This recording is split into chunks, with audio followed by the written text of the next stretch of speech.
కూటమి ప్రభుత్వం చేసిన మోసాలకు బుద్ధి చెప్పేందుకు ప్రజలంతా వేచి చూస్తున్నారని గుంతకల్లు మాజీ ఎమ్మెల్యే తనయురాలు నైరుతి రెడ్డి అన్నారు. వెన్నుపోటుకు 2 ఏళ్ల పేరుతో గుంతకల్లులో వైసీపీ చేపట్టిన నిరసన కార్యక్రమం భారీ స్థాయిలో జరిగింది. వందలాది మంది కార్యకర్తలతో పాటు వివిధ వర్గాల ప్రజలు పెద్ద ఎత్తున పాల్గొన్నారు. వైఎస్ఆర్ విగ్రహం వరకు ఈ నిరసన ర్యాలీ సాగింది. ఈ సందర్భంగా నైరుతి రెడ్డి మాట్లాడుతూ రాష్ట్రంలో ప్రజలకు ఇచ్చిన హామీలు నెరవేర్చకుండా నారా లోకేష్ ను ప్రమోట్ చేయడంలోనే ముఖ్యమంత్రి చంద్రబాబు మునిగిపోయారన్నారు. సకల శాఖలకు ఆయనే మంత్రి అన్నట్టుగా అన్ని వ్యవహారాల్లో తలదూరుస్తూ ఎవరికీ న్యాయం చేయడం లేదన్నారు.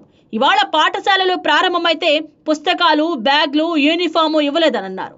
స్కూల్లో చేరిన రోజే తల్లికి వందనం ఇస్తామని చెప్పి ఇవ్వలేదన్నారు. మెగా డిఎస్సీని దగా డిఎస్సీగా మార్చారన్నారు. ఇక పంచాయతీ రాజ్ శాఖ మంత్రి ఏపీలో తన శాఖను గాలికి వదిలేసి తెలంగాణలో పార్టీ విషయాలు చూసుకుంటున్నారన్నారు. ఇవాళ కనిపించిన ప్రజాస్పందన చూసైనా కూటమి ప్రభుత్వం బుద్ధి తెచ్చుకోవాలన్నారు. ఇవాళ గుంతకల్లులో వైసీపీ నేతల మధ్య చిన్న మనస్పర్ధలు వచ్చాయని, ఇందులో పెద్దదేమీ లేదని, ఇక్కడ అంతా కలిసికట్టుగా ఉన్నారన్నారు.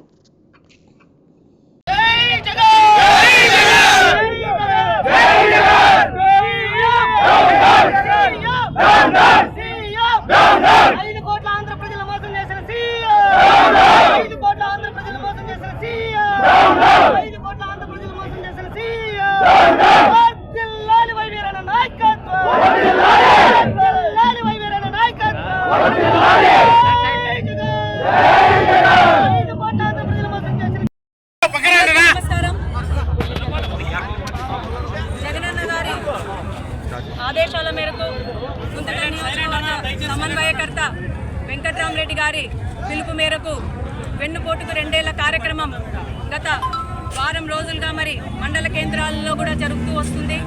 మరి అందులో భాగంగా ఈరోజు నియోజకవర్గ కేంద్రంలో గుంతకల్లులో ఈరోజు వెన్నుపోటుకు 2 ఏళ్ల కార్యక్రమం అనేది చేయడం జరిగింది.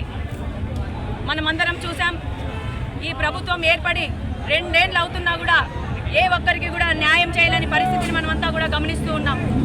మరి చంద్రబాబు నాయుడు గారికి కానీ, డిప్యూటీ సీఎం పవన్ కళ్యాణ్ గారికి కానీ, అదేవిధంగా లోకేష్ గారికి కానీ ప్రజల మీద ఏ మాత్రమైన ప్రేమ అభిమానం ఉంటే వాళ్ళను పట్టించుకొని మరి ఏవైతే సూపర్ 6 మేనిఫెస్టోను వాళ్ళు చెప్పారో వాటినన్నిటినీ కూడా తక్షణమే అమలు చేసేలాగా మేమంతా కూడా మళ్ళీ ఉధృత పోరాటాలు కూడా చేయడం జరుగుతుంది.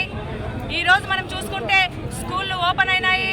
మరి గతంలో మరి వాళ్ళు ఇచ్చినటువంటి బ్యాగులతోనే సరి చేస్తున్నారు, కానీ వాళ్ళకి ఎటువంటి బ్యాగులు కానీ పుస్తకాలు కానీ ఇచ్చే పరిస్థితి ఈ ప్రభుత్వం చేయడం లేదు. అలాగే చూసుకుంటే మెగా డిఎస్సీని కాస్త డగా డిఎస్సీ చేసేశారు. మరి పవన్ కళ్యాణ్ గారు ఈరోజు ఆయన పంచాయతీరాజ్ మంత్రి అయ్యుండి ఇక్కడ సమస్యలను పట్టించుకోకుండా మరి తెలంగాణకి వెళ్ళి పార్టీ పెట్టే పంచాయతీలో ఆయన ఉన్నారు. మరి అదే విధంగా లోకేష్ బాబు గారు చూస్తే నిన్న వైజాగ్ స్టీల్ ప్లాంట్లో ఏ విధంగా మరి వాళ్ళని ఏ విధంగా మాట్లాడడం చూశారు, మనమంతా చూసాం. లోకేష్ బాబు గారు వచ్చి మరి మీ ఇంట్లో చనిపోయారా అనే మాట మాట్లాడారు. అంటే వాళ్ళ ఇంట్లో చనిపోతేనే మీరు స్పందిస్తారా? వాళ్ళు నాయకులు వాళ్ళ తరపున మాట్లాడడానికి వస్తే వాళ్ళని అందరి ముందర అవమానిస్తారా? దయచేసి ఈరోజు మంత్రులు చాలా మంది ఉన్నారు, వాళ్ళందరూ ఎక్కడున్నారండి? ఎవ్వరు కూడా కనపడరు. ఎందుకంటే లోకేష్ బాబు గారే పంచాయతీరాజ్ మంత్రి, లోకేష్ బాబు గారే ఐటీ మంత్రి, లోకేష్ బాబు గారే ఇదేమి అగ్రికల్చరల్ మంత్రి, ఇలా అన్ని మంత్రి శాఖలు కూడా చంద్రబాబు నాయుడు గారు కొడుకు కట్టబెట్టారు. మరి ఆయన ఒక్కడే నాయకుడు అన్నట్టు ఎక్కడా కూడా ఇచ్చిన హామీలను అమలు చేయకోకుండా ప్రజలంతా మోసం చేసి మరి ఈరోజు అధికారంలోకి వచ్చారే. మరి ఈరోజు మేమందరినీ ఒకటే అడుగుతున్నాము, ఖచ్చితంగా మీరు ఏవైతే హామీలను ఇచ్చారో వాటినన్నిటినీ కూడా మేము మెడలు వంచి ఇచ్చే వరకు కూడా వైఎస్ఆర్ కాంగ్రెస్ పార్టీ కుటుంబ సభ్యులు పోరాడతాము. అదేవిధంగా ఈరోజు మరి ఎంతో పెద్ద ఎత్తున ఈరోజు మంచి చేసింటే ఇంతమంది ప్రజలు రోడ్ల మీదకి ఎందుకు వస్తారు? కేవలం జగన్మోహన్ రెడ్డి గారి నమ్మకంతో ఎంతో మంది జన సముద్రంలా ఈరోజు కదలి వచ్చారు. 2 ఏళ్ల పాలనలో ఏ విధంగా అయినా కూడా చూసుకుంటే ఒక్కరికి కూడా న్యాయం జరిగిన పరిస్థితే లేదు. రైతుల పరిస్థితి చూసుకుంటే చాలా అధ్వానంగా ఉంది. వాళ్ళకి యూరియా లేదు, గిట్టుబాటు ధర లేదు, క్రాప్ ఇన్సూరెన్స్ లేదు, ఇంకా సామాన్యులు బ్రతికే పరిస్థితే లేని విధంగా ఇంధన ధరలన్నీ కూడా పెంచి పారేశారు. ఈరోజు సెంట్రల్తో మీరు సన్నిహితంగా ఉంటూ కనీసము పెట్రోల్ డీజిల్ ధరలను కూడా తగ్గించే ప్రయత్నం చేయకోకుండా రాజకీయాలు చేస్తుంటే ప్రజలు ఎవరు కూడా ఊరుకునే పరిస్థితి లేదు.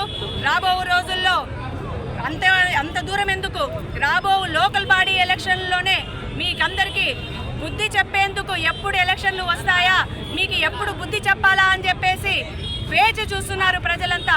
మీకందరికీ మేము ఒక్కటే కోరుకుంటున్నాము, దయచేసి ప్రజలను పట్టించుకోండి. మీరు మీ నాయకులకందరికీ చెప్పి జనాల్లో తిరిగి ఏవైతే హామీలను ఇచ్చారో వాటిని అన్నిటినీ అమలు చేసే విధంగా ముందుకు రండి అని చెప్పి కూడా మేము ఈరోజు ఈ సందర్భంగా డిమాండ్ చేస్తున్నాము.